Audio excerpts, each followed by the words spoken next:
Welcome, warriors, to Are You Safe? So what we're going to be doing is talking about confrontation and what to do about it in a self-protection scenario, how to create space and distance and different things like that. So I hope that the series has been helping you. We've been enjoying ourselves doing this, so let's go ahead and dig in deep.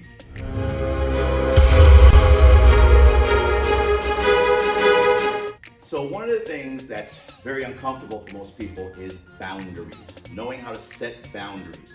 So in self-protection, you gotta know how to set boundaries. We talk about exits and what happens with your car park. These are all other videos that we've done on this series, Are You Safe? If you haven't checked them out, check them out. But boundaries are important. So what happens if someone encroaches on your distance? You have to apply the color scheme, the zones in which we talked about in another video as well. So I want to talk about what happens if someone gets in your face. So what happens when someone gets in your face? So yes, let's use, of course, you know, the village SOP to have them come in. So the reality is we talked about zones, right? Zones are important. But what happens if you get into a confrontation and a person starts to encroach upon your space, right? Now, the first thing I'm going to tell you to do is just take a deep breath and relax. I know it's hard to do in that scenario, but that's why you want to practice, right? And I'll give you a great tool on how to practice in a second. So if a person wants to create space, you want to know where you are, and you got to do something immediately. You got to get out of that area, right? So what you don't want to do is let your emotions drive you to when you're doing this with someone, they're doing it to you, you're doing it looking like a baseball umpire at a baseball game arguing with someone else. So what you want to do is you want to be able to create space. You want to know your awareness. You want to try not to get emotionally charged at this moment. If a person comes, you don't know them and they want to harm you, you need to create space. You can say something like, "Can I help you? Can I help you?" Because if you're in a car park, you're in an elevator, or you're walking out of an office building, you have to do something. You don't just let it take place, because you want to create the scenario of what's taking place in that moment. You don't want them to. So when you're doing that, just create space and then create the distance. Get to the yellow zone, right? If that person encroaches, they get in front of you and you go, "Hey, can I help you? Can I help you?" You know? And then what happens is once they stop their body's momentum, then you move to the yellow zone right away. And you tell them, no disrespect, but I don't know you, so I don't want to harm you or anything like that. But what you do want to do is you want them to understand that they've gotten too close.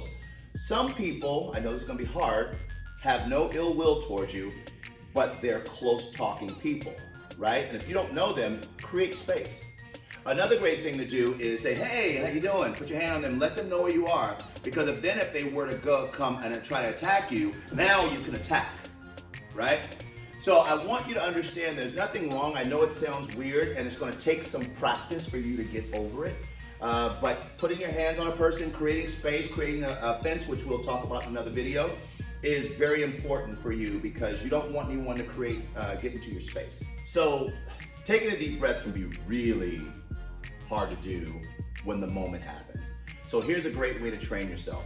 If you ever watch an action movie or an intense movie or a horror movie and your heart rate starts elevating, breathe to see if you can lower your heart rate. Intentionally lower your heart rate. It's possible to do this, but it's a good exercise to practice. So next time you watch a horror movie, just saying, or an action movie, and you notice your heart rate going up, the goal is to lower your heart rate. Breathe through it. Learn to relax your body as you're still watching the chaos in whatever the movie is. Because as you might not know, as you start to go into an attack without even moving, your heart can elevate to possibly up to 140 beats per minute. And that's a crazy thing when you think about it. If you think about it, go to the gym tomorrow and run on the treadmill and see if you can get your heart at 140 beats per minute, and that may be where you start when you notice that there's an attack that's about to take place. So these are all practicing tools that you can utilize. So remember, there's greatness in you. Keep training, keep practicing. Good self-protection is something that you'll have to constantly do over and over and over and over again. Keep watching, share and like, and share this out with the world. Give this to your friends. This is a gift that you're giving. It could save someone's life.